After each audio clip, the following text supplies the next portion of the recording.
Silakan. Assalamualaikum warahmatullahi wabarakatuh. Salam sejahtera untuk kita semua. Om Swastiastu, Namo Buddhaya, salam kebajikan, rahayu semuanya. Eh, Pimpinan dan anggota Komisi 6 DPR RI dari PT KAI, Direktur Utama beserta jajarannya. Selamat Pak Bobi dari LEN kemudian ditugaskan di KAI yang kondisinya juga tidak sedang baik-baik saja. Terima kasih untuk pemaparannya. Yang pertama tentu ini perspektif saya ya Pak ya, bahwa kereta api itu memang memiliki sejarah panjang yang itu berkontribusi bahkan pada kemerdekaan Indonesia. Namun di sisi lain, kereta api sebagai transportasi publik sesungguhnya adalah salah satu motor roda perekonomian begitu. Sehingga mudah-mudahan disepakati oleh kita semua bahwa perspektif kita terhadap transportasi publik tidak ansih atau hanya profit oriented, tapi lebih pada pelayanan publik. Dari mana kemudian dampak ekonomi yang dihasilkan dengan baiknya transportasi publik yang diadakan oleh negara, yaitu adanya efek domino terhadap aktivitas ekonomi, dalam hal ini dengan keberadaan KAI. Menjembatani antar wilayah dan kemudian terjadi jalur logistik dan juga angkutan orang, barang, dan kemudian hal lainnya yang itu lebih singkat, lebih mudah, dan lebih murah. Oleh karena itu memang menurut saya dalam kesempatan ini juga menjadi penting di mana dalam Asta Cita adalah bagaimana kita bisa berswasembada pangan dan seterusnya. Itu tidak mungkin terjadi jika tidak ada infrastruktur transportasi yang menyatukan Indonesia dalam hal ini dengan kereta apinya, itu bisa terjadi dengan baik. Dalam kesempatan ini saya juga meminta mungkin ke depannya Pak Dirut baru, tapi jajaran yang lain sekira banyak yang lama, pemaparan itu diawali dengan dasar hukumnya begitu, sehingga lebih jelas dasar hukum KAI ini apa. Dengan adanya Undang-Undang Perkeretaapian, KAI BUMN, Badan Usaha Negara sebagai operator, ada hal-hal yang sebetulnya bukan ada di wilayah otoritas KAI. Nah, saya ingin mulai dengan dasar hukum Undang-Undang Perkoperasian. Ini menjadi penting pimpinan karena kita justru kalau menurut dalam perspektif saya, kita harus mensupport KAI agar bisa terus beroperasi. Tidak boleh KAI sampai bangkrut, tidak boleh KAI mengalami masalah. Karena ini akan berimbas panjang pada pertumbuhan ekonomi Indonesia secara nasional.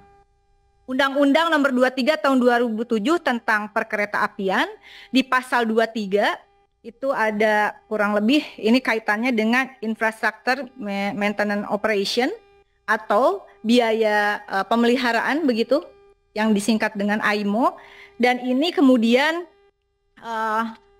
banyak hal yang sebetulnya perawatan KAI ini aset prasarana perkeretaapian panjang jalurnya 6.602 km, jembatannya ada 22.143 unit, peralatan persinyalan telekomunikasi dan LEE 72.984 unit, bangunan stasiun dan bangunan lainnya 138 unit, dan itu harus dipelihara oleh KAI. Padahal kalau kita breakdown lagi apa yang diamanatkan oleh undang-undang, ini sebetulnya juga ada tanggung jawab pimpinan di Kementerian Perhubungan, Sekyu Dirjen Perkeretaapian, DJKA begitu. Nah, AIMO itu adalah biaya pemeliharaan yang diberikan oleh negara kepada KAI begitu Pak ya. Karena ini menjadi penting, menyangkut nanti juga kesehatan keuangan KAI. Ada selisih kurang bayar, jadi oke lah yang menyelenggarakan penyelenggaraan pemeliharaan semua infrastruktur kereta api itu adalah KAI. Tapi yang bayarnya uang negara begitu kan. Nah, selisih kurang bayar AIMO 2022 dari negara ke KAI 11,67 triliun. Selisih kurang bayar AIMO di 2023 2,68 triliun. Selisih kurang bayar AIMO 2024 dari negara ke KAI 2,14 triliun, dan potensi di 2025 negara akan dalam tanda kutip utang terhadap KAI untuk pemeliharaan 1,56 triliun. Padahal ini kaitannya dengan yang kedua, KAI tadi ada yang mengatakan dividen, tetapi juga ada persoalan bagaimana track access charge, yaitu negara ngecas ke kereta api, ke KAI sebagai pengguna infrastruktur kereta api, betul Pak ya? Dan itu ada dasar hukumnya pasal 154 Undang-Undang Nomor 23 2007, junto pasal 159 72 2009 begitu. Nah, ini menurut saya perlu dijelaskan nanti Pak kalau ada pertemuan lagi. Ada KAI harus bayar dan permohonan tagihan 2022 2,1 triliun. KAI harus bayar. Padahal tadi kemudian untuk pemeliharaan negara masih utang. Itu utangnya di 2022, sebentar.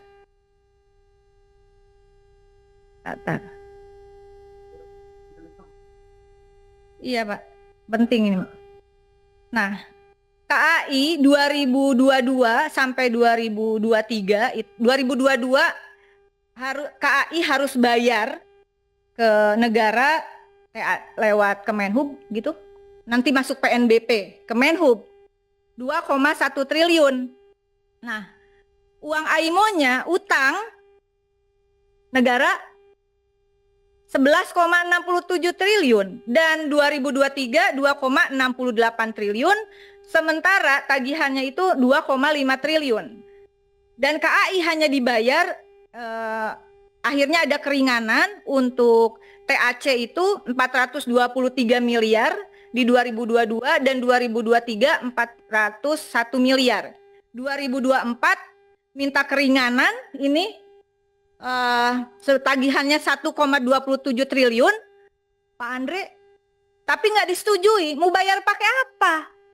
Gitu. Dan infrastruktur ini sebetulnya makanya saya mengatakan kita perlu memberikan dukungan justru kepada KAI agar hutang negara ini dilunasin atau adalah semacam diskusi yang secara serius. Pertama adalah terkait AIMO dan TAC, mendukung pemerintah untuk percepatan alokasi anggaran untuk penyelesaian selisih kurang bayar AIMO tahun 2023. Kemudian percepatan penerbitan keputusan Dirjen Kereta Api untuk tim verifikasi Kemenhub atas penyelesaian selisih kurang bayar AIMO 2024.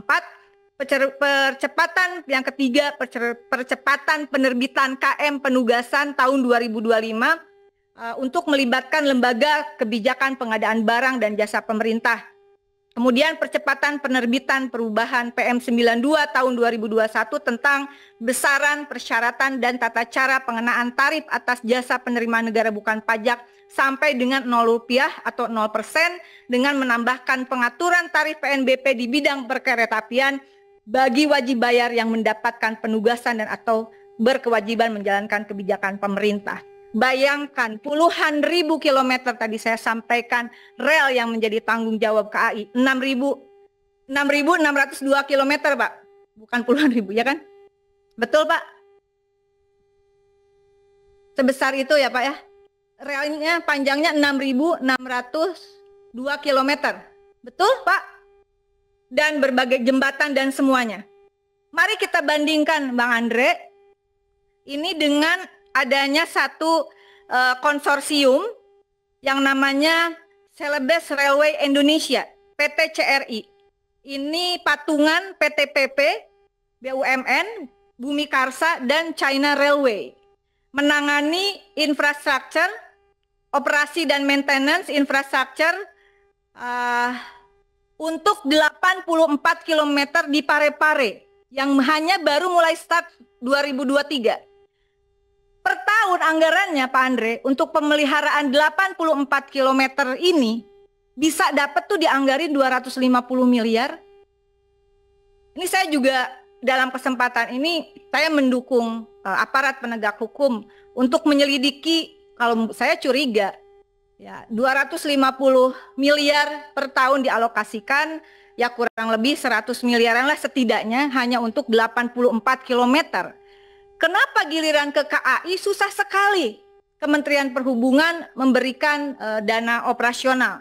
Padahal personil AIMO itu ada 1.342 orang, personil bangunan 304 orang, personil JJ 3.681 orang, personil IO 4.042 orang, yang ini gajinya harus ditanggung oleh KAI, betul Pak? Nah itu yang pertama Mbak Andre. Jadi ada persoalan juga dengan Celebes Railway Indonesia, perlu ada audit ini, apakah betul dibutuhkan setidaknya 100 miliar per tahun hanya untuk panjang 84 km dan baru beroperasi beberapa tahun lalu, sementara untuk KAI yang jelas-jelas menanggung infrastruktur sebanyak itu berapa Pak? 450 miliar. Hanya dapat biaya pemeliharaan sekitar 450 miliar. Yang kedua adalah di samping persoalan yang tidak clear, ada persoalan TAC AIMO tadi. Yang kedua adalah persoalan proyek WUS begitu. Ini PT Pilar Sinergi BUMN Indonesia tadi sudah disampaikan, konsorsium dengan pemegang saham KAI tertinggi 58,53%, Wika 33,36%, Jasa Marga 7,08%, Perkebunan Nusantara 1,03%, PT SBI memegang 60% saham di KCIC operator WUS. Termasuk dalam proyek strategis nasional menghabiskan investasi sebesar 7,2 miliar US dollar atau setara 116 triliun. Kerugian semester 1 2025, mohon saling cek Pak datanya, mencatat kerugian 1,625 triliun dari investasi di PSBI, KAI kerugiannya sebesar itu. Kemudian selama tahun 2024 kerugian sebesar 4.195 triliun, total investasi KAI ke PSBI 2025 sejak awal tahun telah menyuntikkan modal 7,7 triliun untuk KCIC. Nah, menurut saya ini perlu ada kejelasan. Sampai saat ini belum ada pembentukan konsorsium yang baru, Pak Andre. Sehingga kalau tadi ditanyakan, apakah ada negosiasi ulang atau rekonstruksi? Rekonstruksi itu tidak bisa menurut saya, tidak hanya melibatkan KAI, tapi di dalam beberapa pertemuan itu juga penting posisi Danantara untuk ada keberpihakan kepada KAI dan juga proses-proses lainnya, konsorsiumnya segera dibentuk, begitu, atau mau dengan cara apa? Kalau dari saya sendiri ambil alih Pak Andre, mudah-mudahan Pak Prabowo bisa terakhir. Nah, diambil alih oleh negara yang penugasan negara, apalagi masuk proyek strategis nasional, jangan dibebankan kepada BUMN. Apalagi BUMN tersebut adalah BUMN yang menyelenggarakan pelayanan publik, bisa kolaps. Kalau pelayanan publik di bidang transportasi kolaps, sekali lagi akan berimbas pada berbagai hal. Dengan seluruh rasa hormat saya, Bapak, mohon diperbaiki nanti presentasi ini. Karena teman-teman yang lain ini, dan saya berharap lah kalau direksi, ini siapapun direksinya, kalau posisi konstruksi hukumnya seperti ini, KAI akan tetap terbebani kok. Kalau persoalan WUS-nya tidak diselesaikan, siapapun dirutnya juga akan tetap tidak akan berhasil memimpin KAI. Di luar persoalan culture dan sebagainya. Yang terakhir persoalan aset, mohon dijelaskan. Karena saya mendengar adanya aset-aset yang itu dikatakan sebagai aset negara yang tidak boleh dikelola oleh KAI. Itu ada di Kementerian Keuangan. Nah, mohon dikonstruksikan secara hukum agar KAI memiliki bisnis-bisnis lainnya yang bisa memperkuat bagaimana pelayanan terhadap pelayanan transportasi publik yang bernama kereta api. Begitu. Sehingga jelas, ini aset punya siapa? Betul punya KAI, tapi hak kelola ada di mana? Karena setahu saya ada beberapa aset KAI yang di lahan-lahan strategis itu tidak boleh dioperasionalkan oleh KAI karena ada aturan hukumnya begitu.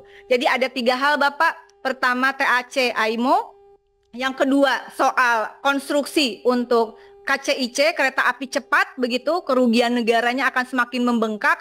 Ada ancaman nanti akan krisis di 2026 keuangan KAI. Jika ini tidak terselesaikan, betul nggak Pak? Betul kan Pak? Ya terus terang aja kayak gitu Pak. Ya jangan pucet kesian soalnya udah kurus pucet lagi.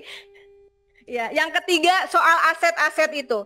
Dan tentu saja sebagai mitra dari KAI, kami di Komisi 6, kalau saya secara pribadi Pak Andre, kita harus memberikan dukungan kepada PT KAI untuk bisa terus survive dan terus meningkatkan kualitas untuk perbaikan pelayanan. Sekali lagi agar publik tahu persoalan KAI bukan hanya persoalan sendiri disebabkan oleh KAI. Ada faktor-faktor lain termasuk konstruksi hukum yang harus sudah diselesaikan. Terima kasih.